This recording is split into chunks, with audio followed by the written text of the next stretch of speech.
ಭೀಕರ ಬರಗಾಲ ಆವರಿಸಿರುವುದರಿಂದ ಕುಡಿಯುವ ನೀರಿಗೂ ತತ್ವಾರ ಉಂಟಾಗಿದ್ದು, ಮಳೆಗಾಲ ಆರಂಭವಾದರೂ ಮಳೆ ಬರುತ್ತಿಲ್ಲ ಎಂದು ತುಮಕೂರು ಜಿಲ್ಲೆ ತಿಪಟೂರು ತಾಲೂಕಿನ ನೊಣವಿನಕೆರೆ ಹೋಬಳಿ ಆಲ್ಬೂರು ಗ್ರಾಮಸ್ಥರು ಕತ್ತೆಗಳ ಮದುವೆ ಮಾಡಿಸಿದ್ದಾರೆ.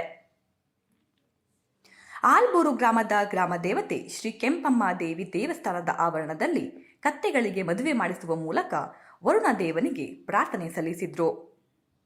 ಕಳೆದ 2 ವರ್ಷಗಳಿಂದ ನಿರೀಕ್ಷಿತ ಮಳೆಯಾಗದೆ ಕೆರೆ ಕಟ್ಟೆಗಳು ಹಾಗೂ ಜಲಮೂಲಗಳು ಬತ್ತಿ ಹೋಗುತ್ತಿರುವುದರಿಂದ ಜನ ಜಾನುವಾರುಗಳು ಸೇರಿದಂತೆ ಜೀವ ಸಂಕುಲವು ಹನಿ ನೀರಿಗಾಗಿ ಪರದಾಡುವುದರ ಜೊತೆಗೆ ನೀರಿಗಾಗಿ ಹಾಹಾಕಾರ ಉಂಟಾಗಿದೆ.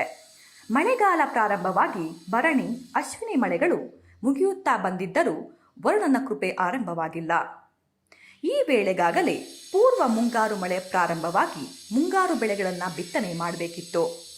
ಆದರೆ ಮಳೆರಾಯನ ಕೃಪೆಯಾಗದ ಕಾರಣ ಎಲ್ಲಿ ಮಳೆ ಬರುವುದಿಲ್ಲವೋ ಎಂಬ ಆತಂಕ ಗ್ರಾಮಸ್ಥರಲ್ಲಿ ಮನೆ ಮಾಡಿದೆ.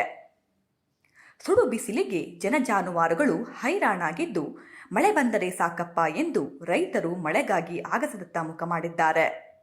ಹಿಂದೆ ಪೂರ್ವಜರು ಮಳೆ ಬಾರದಿದ್ದರೆ ಕತ್ತೆಗಳ ಮದುವೆ, ಕಪ್ಪೆಗಳ ಮದುವೆ ಮತ್ತು ಚಿಕ್ಕ ಮಕ್ಕಳಿಗೆ ಮದುವೆ ಮಾಡಿಸುವ ಮೂಲಕ ವರುಣನಿಗೆ ಪೂಜೆ ಸಲ್ಲಿಸಿ ಪ್ರಾರ್ಥಿಸುತ್ತಿದ್ರು.